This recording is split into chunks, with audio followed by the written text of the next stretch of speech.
Hey everyone, it's Kirby. Today I'm here with celebrity makeup artist Kate Lee. She did Anne Hathaway's makeup at the Oscars and she looks absolutely stunning.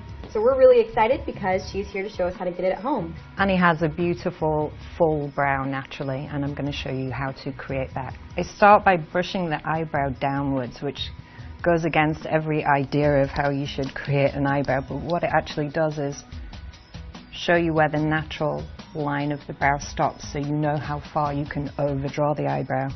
I've just accentuated the top line of the brow. Now I'm going to brush the eyebrow upwards. I'm going to fill any little gaps. So you can see I've extended the brow a little bit just on the ends, and it creates the perfect framework for your eye makeup.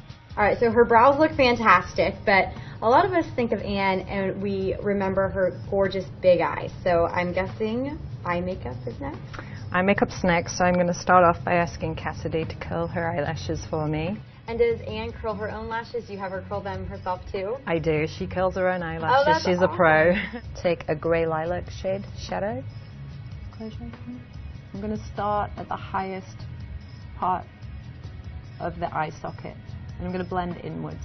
By blending inwards, you're stopping the shadow from going too far out.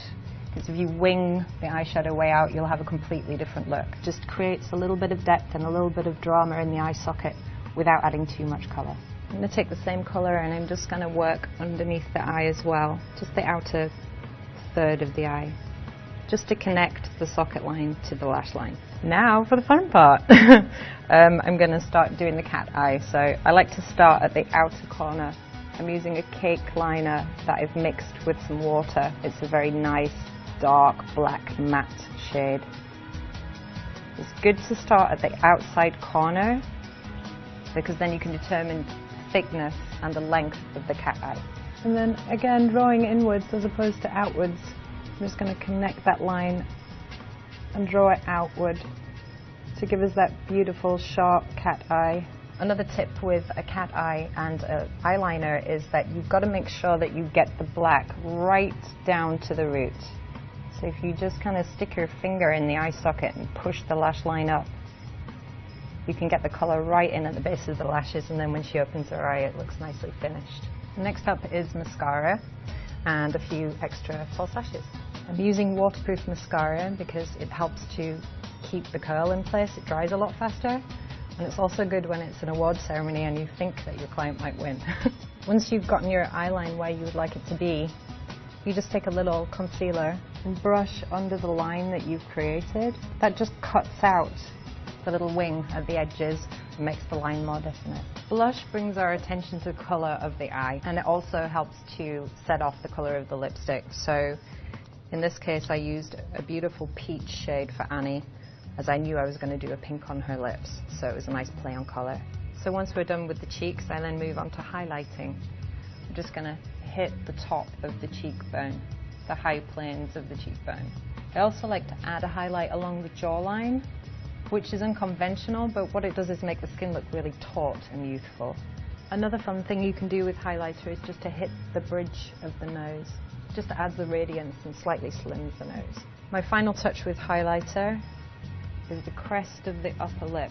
Now we are at the final step of the makeup look, the lips. Anne had a pale pink lip last night, as did many other ladies on the red carpet, and you said it was because of her dress.